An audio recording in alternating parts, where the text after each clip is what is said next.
அந்தம்மா மறைவுக்கு பிறகு முதலமைச்சர் ஆகிறாரு. அதுக்கு பிறகு குருமூர்த்தியினுடைய பேச்சை கேட்டு தர்ம யுத்தம் நடத்துகிறார்.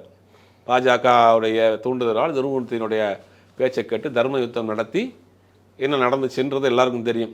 அதுக்கு பிறகு அங்கேருந்து வெளியேறினார். அதுக்கு பிறகு சசிகலா அவர்கள் சிறைக்கு போகிறாங்க. அதுக்கு பிறகு எடப்பாடிகிட்ட திருப்பி கொண்டு வந்து சேர்க்குறாங்க.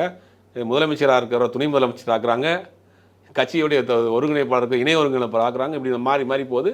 2021 சட்டமன்ற தேர்தலுக்கு பிறகு அவங்களுக்குள்ள விரிசலாகி போட்டு வெளியில் ஏறார். வெளியில் ஏறினா பாஜக நம்மளை காப்பாற்றும்.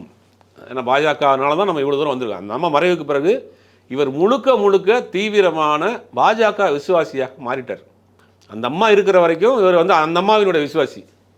அந்த அம்மா மறைவுக்கு பிறகு இவர் தீவிரமான பாஜக விசுவாசி. மோடி தான் அவருக்கு ஏறக்குறைய அவர் தலைவர் மாதிரி. அவரோட பையன் நாடாளுமன்ற உறுப்பினராக இருந்தார். ஆனால் சட்டு பாக்கெட்டில் மோடி ஃபோட்டோ வச்சுருப்பார். ஏன்னா அதிமுக எம்பி. ஆனால் இவர் வந்து மோடியினுடைய தீவிரவாத ஆதரவாளராக தன்னை காட்டிக்கொள்வார்கள். ஏன்னா பாஜக நம்மளை எப்படி காப்பாற்றும் அப்படின்னு நினச்சி அங்கே பாஜகவிலே முழுவதுமாக